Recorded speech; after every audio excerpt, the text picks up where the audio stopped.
Hi Cosmos, I hope you're all okay. I just wanted to say hello and to thank you for doing your home learning this week. I've received quite a few photos and videos and it's been really lovely to see, so please keep them coming. I've really enjoyed seeing the photos and watching the videos. I hope you are being good for your grown-ups, Cosmos. I hope you are listening to them. And I thought, as I couldn't be there this week as we can't be together this week at school, I thought I would read you a story. I'm going to read Hamilton Hats, and maybe grown-ups, you can go and get yourself a cup of tea, put your feet up for 5 minutes whilst I read this story. So get comfy, Cosmos. I am about to start. Okay. Hamilton the pig was very fond of hats. Big hats, small hats, tall hats, floppy hats, stripy hats, feathery hats, and suitable for every and any occasion sort of hats. In fact, he had so many hats that you would need more than all your fingers and toes to count them. When Hamilton the pig's mum saw Hamilton messing about in his hats, she worried. "Hamilton," she would say, "you are a very vain little pig, and I do not know what has become of you. You have many lessons to learn in life, and you will learn none of them from hats." But Hamilton did not listen.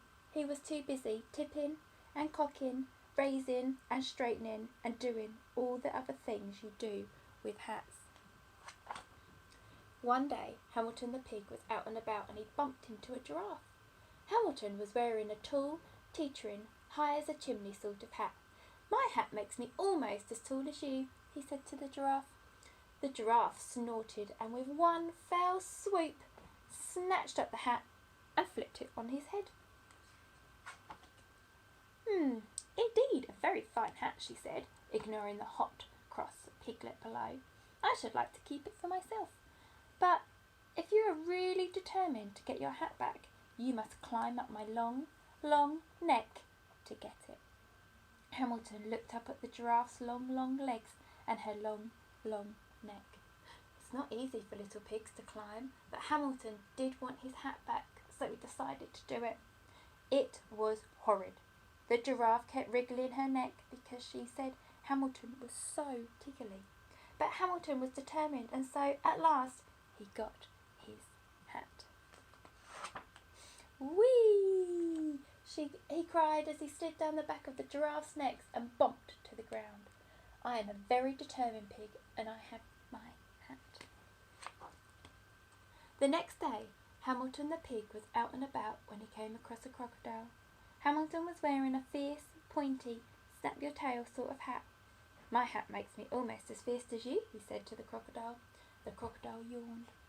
With a quick slurpity slurp, snuffled the hat deep inside his mouth. Indeed, a very gobblesome hat. I should like to eat it for my dinner," drawled the crocodile, ignoring the raging piglet. "But if you are really brave enough to get your hat back, you must come inside my hungry, hungry jaws to get it." Hamilton looked at the crocodile's hungry, hungry jaws and his hungry, hungry smile. It is not easy for the pigs to jump inside the crocodile's mouth, but Hamilton did want his hat back, so he decided to do it. It was terrifying. The crocodile kept licking his lips because he said Hamilton was so tasty, but Hamilton was so brave, and so at last he got his hat. "Hooray!" he shouted and leapt off the crocodile's tongue and ran off as fast as he could. "I am a very determined and brave pig, and I have my hat." The next day, Hamilton the pig was out and about when he met a band of monkeys. Hamilton was wearing a round, bouncy, let's play catch sort of hat. "My hat makes me almost as playful as you," he said to the band of monkeys. The monkeys laughed, and with a quick flick of the tail, one monkey swiped the hat and threw it to his friend.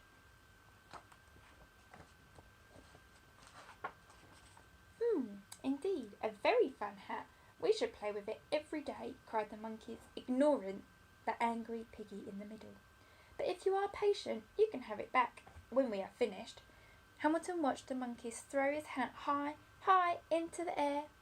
It's not that easy for Little Pigs to be patient, but Hamilton did want his hat back, and so he decided to do it. Poor Hamilton. It was boring. The monkeys played for hours because they said it was fun teasing Hamilton, but Hamilton was patient, and so in the end he got his hat. At last he sighed as he said goodbye to the monkeys and plodded off. I am a very determined, brave and patient pig, and I have my hat. The next day, it was cold. Hamilton the pig was out and about as usual when he spied a tiny mouse. Hamilton was wearing a soft, teeny, let's cuddle up sort of hat. My hat makes me almost as small as you, he said to the mouse. The tiny mouse sniffed and looked up at the hat. A slow, miserable tear rolled down her cheek. What's the matter? Asked Hamilton. I'm cold and I have no house to live in. Your hat looks so cuddly and warm. It would be just the thing to curl up on a winter's night. You want to sleep in my hat? Squealed Hamilton, horrified. Oh no, said the mouse. I cannot possibly ask you to be so kind and to give me your hat. Hamilton looked at the mouse and she limped unhappily away. It is not easy for little pigs to be generous, and Hamilton did not want to give his hat away, but he decided to do it. It was nice. The mouse kept shaking his hand and saying thank you because she said Hamilton was so kind. Ah, said Hamilton, I am a very determined, brave, patient and kind pig, but I have no hat.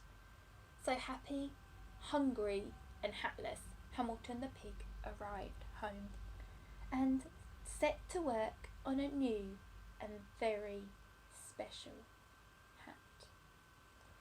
The end.